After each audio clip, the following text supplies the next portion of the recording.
I'm going to tell you a story about two friends who found this abandoned cabin in the worst blizzard of the decade. This cabin saved their lives thanks to the owner inside, but as the night progresses, the owner turns into something they'd never expected. If you're into horror stories and true supernatural mysteries told in an immersive audiobook format, then you're in the right place. Subscribe to this holo because we post once a week every Wednesday. I'm Hans, and welcome to my holo.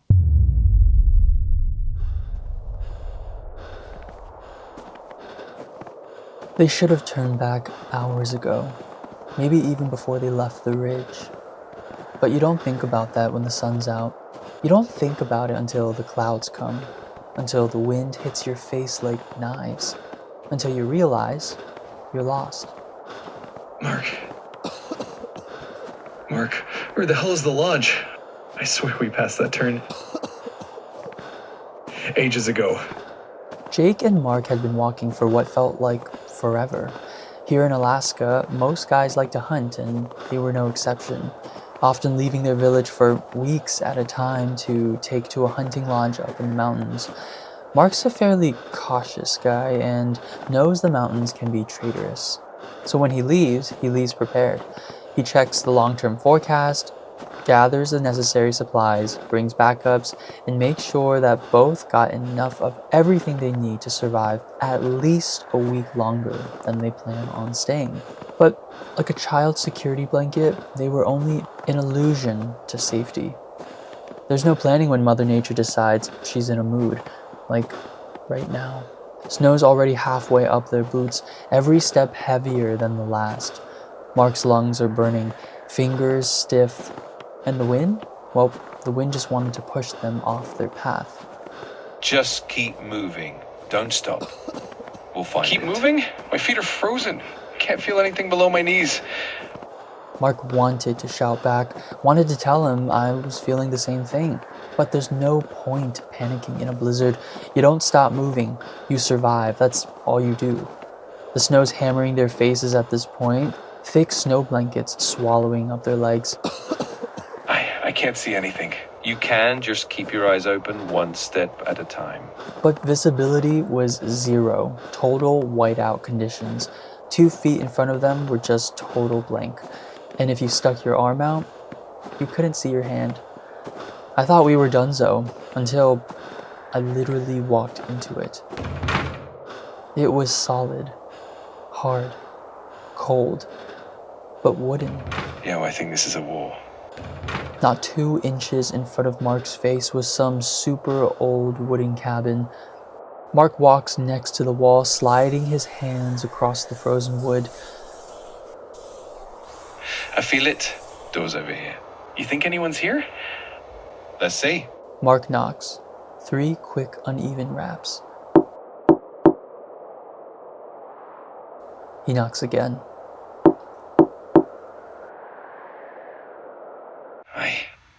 Screw it.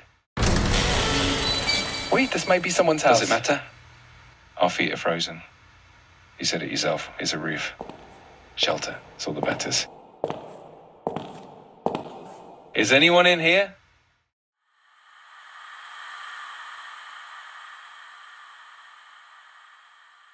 What was that? Probably just the wind. Snow tumbles in cold, wet piles right onto the floor. But they didn't care. They didn't even try to brush it away. As they closed the door, the wind gradually stopped. And once the door was closed, the room was pitch black. Mark and Jake's eyes hadn't adjusted, so not even a speck of light could be seen. Thank God. Yeah, thank God. Mark slides his hand against the wall, trying to feel out how big the cabin was. Hanging chains touched his face as he walked blindly. He circles around the cabin, but then stumbling around half blind, focusing on just trying to find a doorknob. He had no idea what length of the cabin he covered.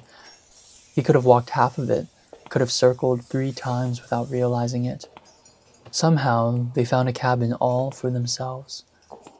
That is, until Mark's eyes adjusted a bit more. Through the darkness, all Mark could see was a vague outline of someone sitting in the corner. You're a real lifesaver. He didn't answer. Mark pawed around for a lighter, a lantern, a matchbook, anything that might emit light, but all his fingertips touched were chains and barrels of hunting rifles. He stopped poking around when he felt an open bear trap. Wouldn't want to get an arm caught in one of those. Maybe the stranger might have been seeking refuge as well. So, are you the owner of this cabin? The answer was more of a hiss than a word, but in that hiss, he heard a faint, Thanks again. Our blizzard merely came out of nowhere. The man replied with the slow, labored, wheezy breaths of an elderly man on his deathbed.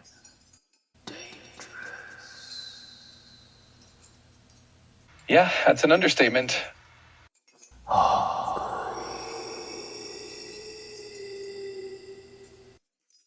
You got a fireplace? I got a couple hares. I'll cook 'em up. It's the least I can do. The figure shifted forward slightly, somehow rattling the chains, slow and deliberate.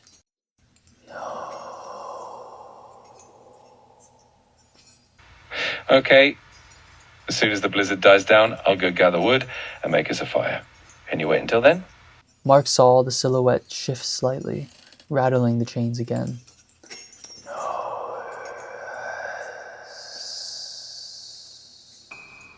The final no morphed strangely into a yes, like someone drastically changing into a much higher note on a flute halfway through a breath. Jake and Mark looked at each other. They couldn't make sense of it. Yet Mark felt a strange relief. At least he was someone, not just a shadow. Before long, Mark craned his neck to look at the single window in the cabin. It was pitch black, or pitch white really. It was like an afterglow, visible against the black backdrop of the wood, yet still inherently dark. He focused on it rather than the rest of the cabin because it was the only hint of light he could see. If you don't mind, I'm going to try and catch some shut-eye. Me too. He didn't respond, but that didn't surprise them. Mountain folk don't talk much, even when they come down to the town for what few supplies they can't make themselves. They shrugged it off and settled in for the night, but Mark felt something hard against his side.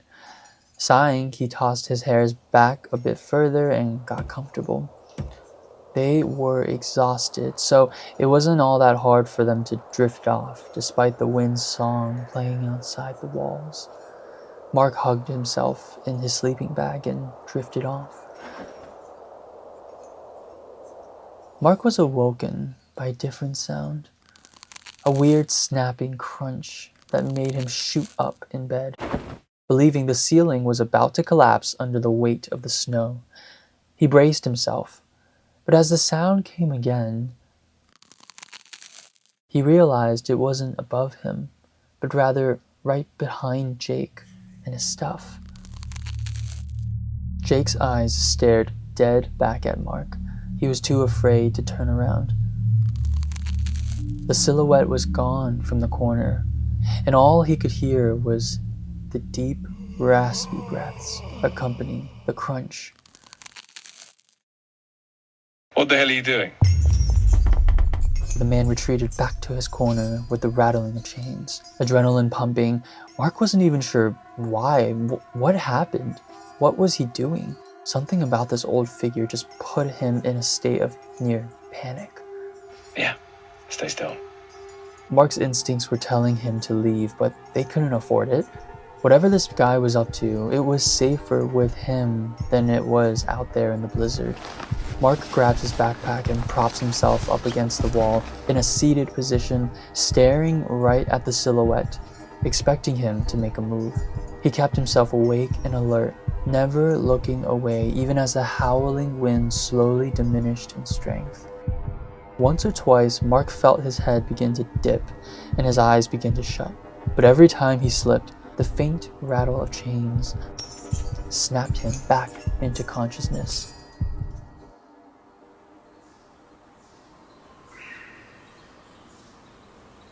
Dawn came slow, strangely, almost apologetically.